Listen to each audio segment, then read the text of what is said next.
talk about the dot theory because I think it's philosophical spine of this whole book. Life is a series of dots, but if you step back and trust them, they connect into a pattern. So how did that idea come to you? It's a random story. It's something that happened just like that. So in college, my friend and I were just analyzing a text from his girlfriend, right? So we were literally counting the dot at the end of a message, right? And we were like, if there are three dots, she's thinking about something. If there are four dots, maybe dude, you are in actual trouble, right? So that's where it eventually started. That's where the dot theory came into effect, right? Really? But I thought it's something very philosophical.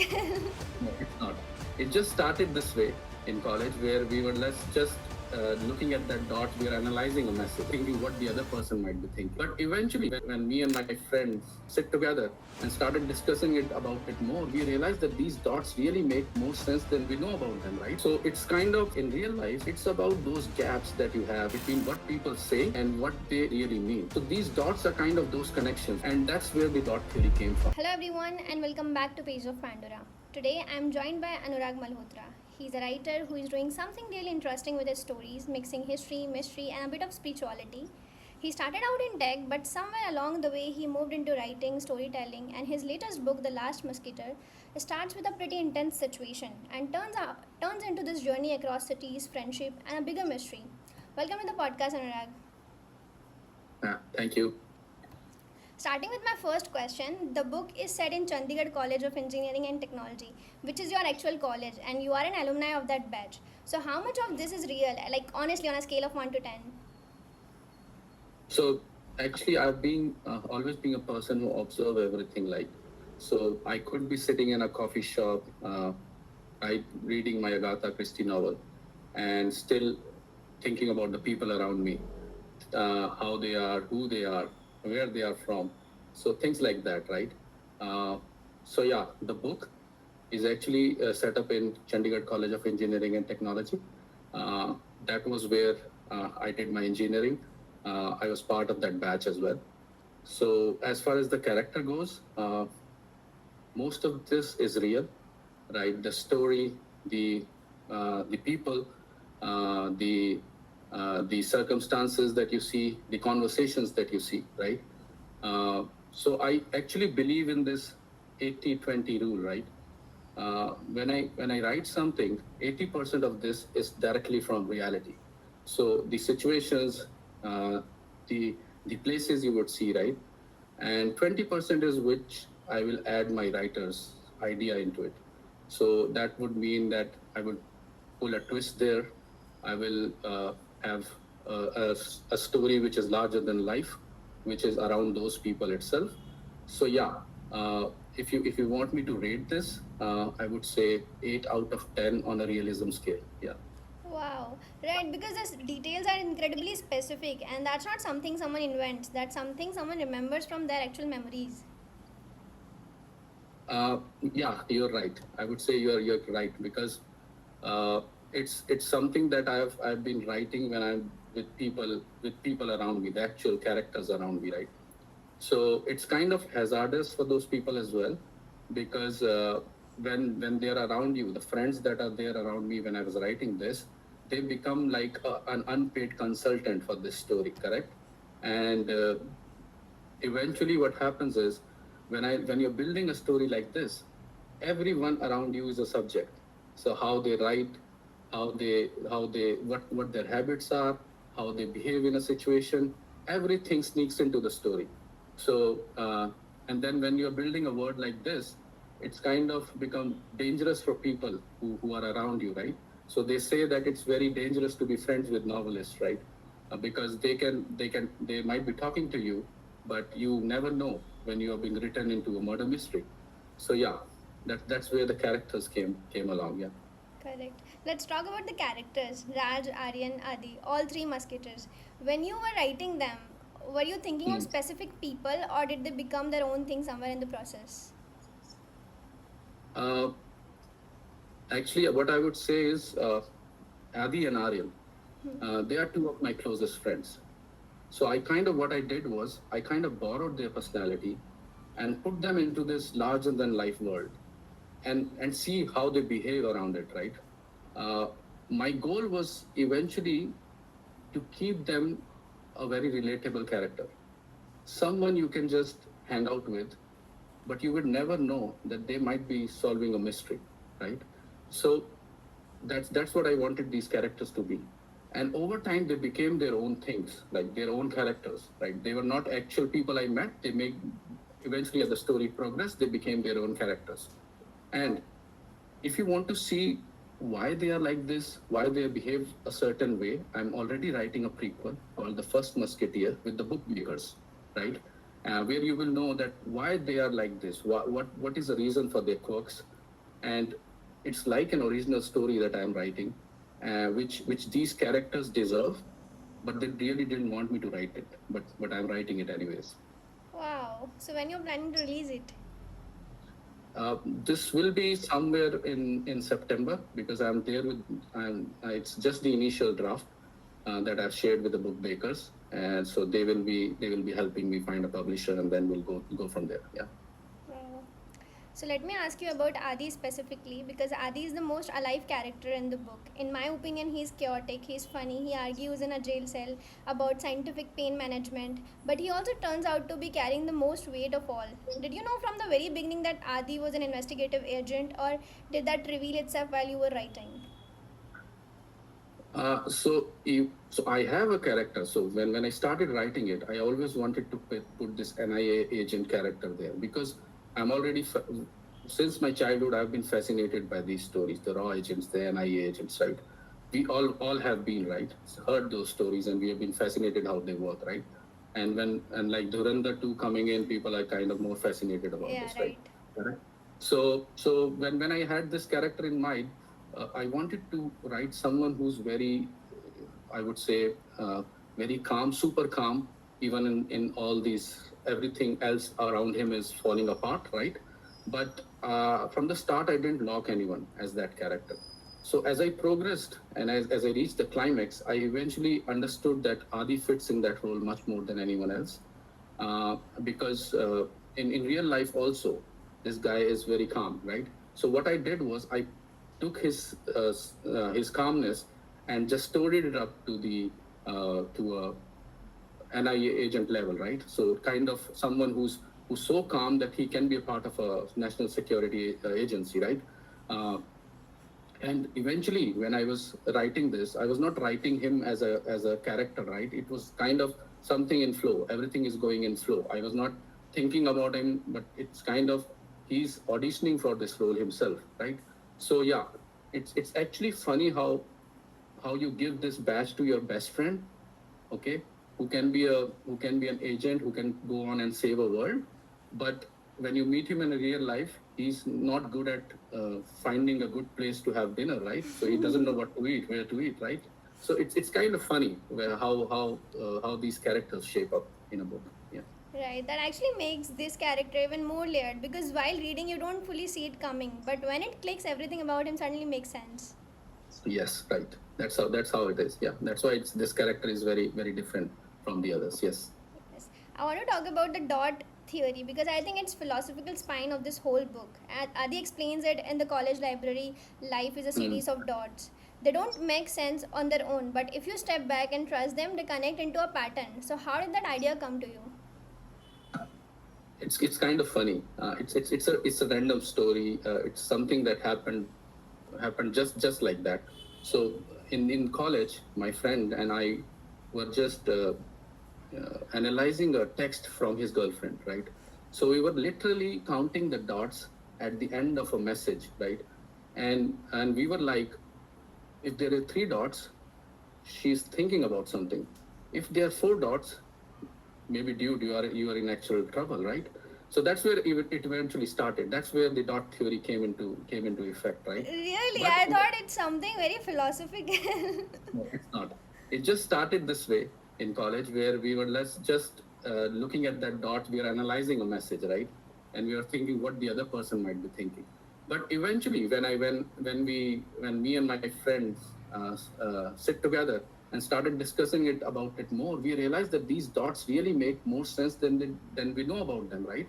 So it's kind of, how would I say it? In real life, it's about it's about those gaps that you have between what people say and what they really mean, right? So they're always something that they want to say, but they mean something else. So these dots are kind of those connections between what people want to say, and what they mean, right? And that's where the dot theory came from. That eventually where it came from.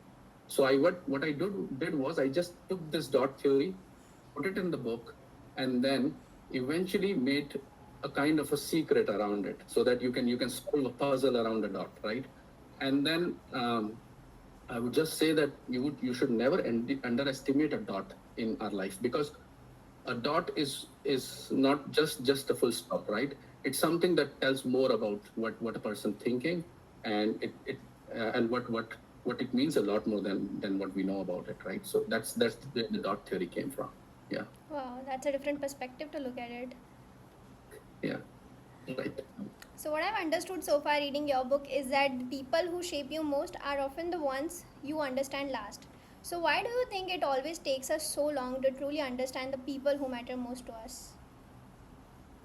Uh, I actually call it my first meeting test.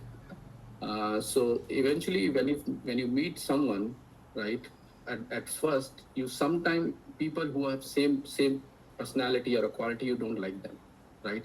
So for example, like one of my closest friend, my best friend, I genuinely didn't like him when we first met, right? So I think why it happens is because when two people have same personality, same vibe, they are on a same spiritual plane at a time when they meet, the personality kind of clash. It's like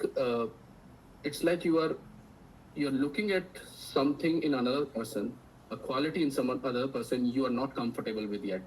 So as a person, I'm not comfortable with a quality, and I see that quality in another person, and I didn't kind of hate that person for that quality, right? But eventually, when I grow up, when I work on that quality of mine, or I would say that negativity that I think is there in me, I work on it. It eventually the same person I saw as a negative person, which eventually become a positive person, and it really become an important part of your life. That person, right? So that's how eventually evolve.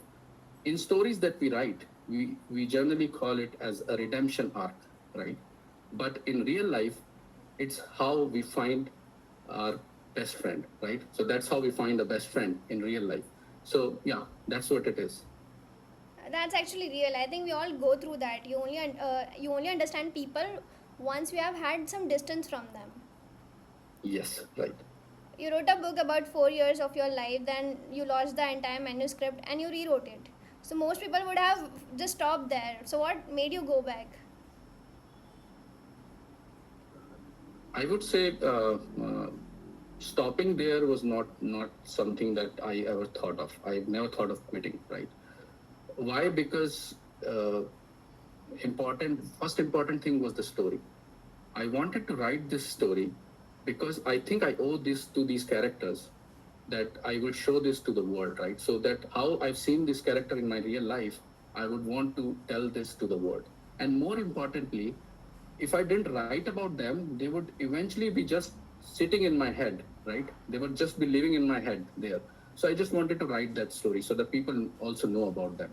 And when I lost all this manuscript, what I did was I just went back to the basic.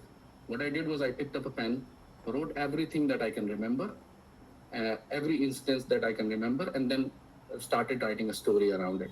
And eventually, at one point, it was like I'm not writing a book. It was like I was remembering something from an old memory and just putting it on a paper. So that's how the story came into the shape. That must have Yes. been really difficult, honestly, because most people would have just given up there. So the fact that you went back and rewrote it says a lot about how much you love this story, what it means to you. Yeah, I think it is because I really love I met some wonderful people in my life, right? And those people in my college have shaped a lot of how I am right now, right?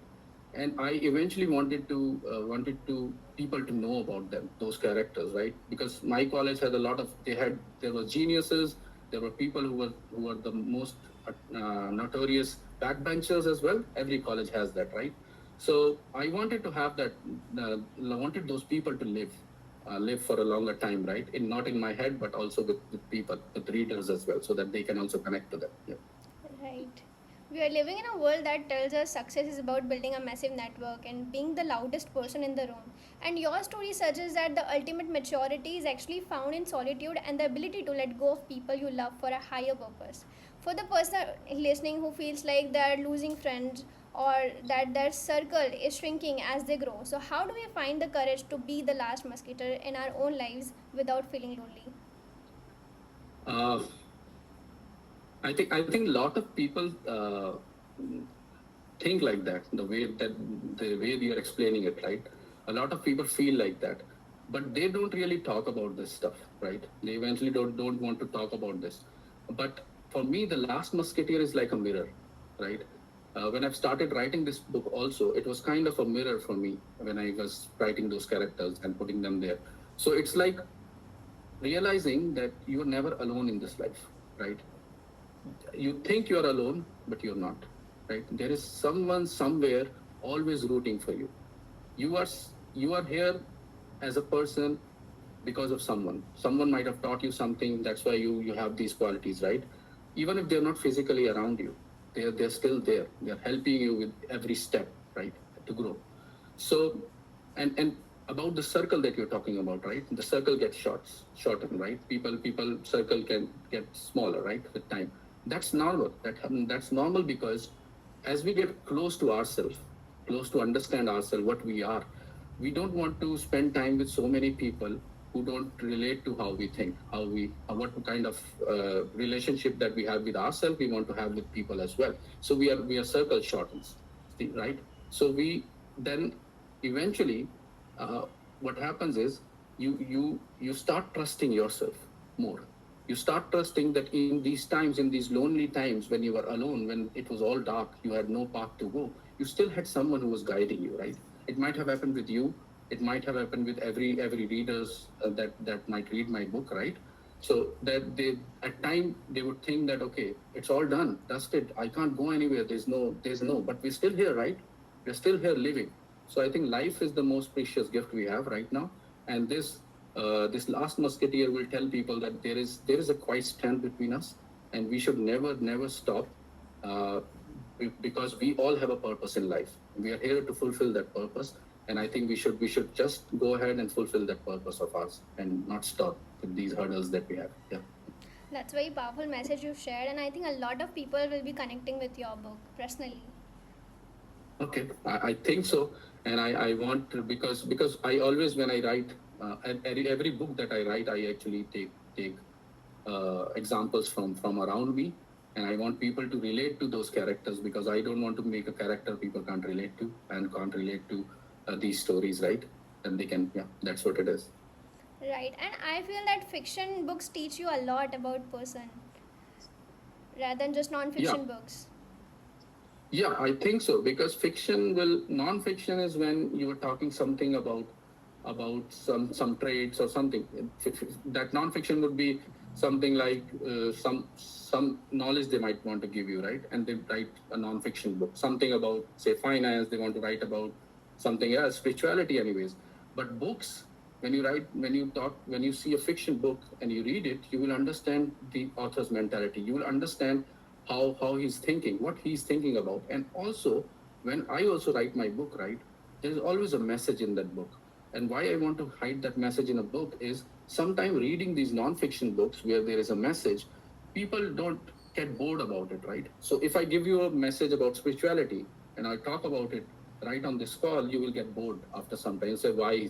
But if I tell you a story around it and then tell you a message, you might be interested, right? So yeah, that's how it is. Yes. Thank you so much, Anurag, for being here and sharing your story with us. It has been lovely conversation. And to everyone listening out there, do check out the book, The Last Musketeer. It's available on Amazon. And thank you so much for listening to the podcast. Thank you. Thanks for your time. Thanks for having me. Thank you so much.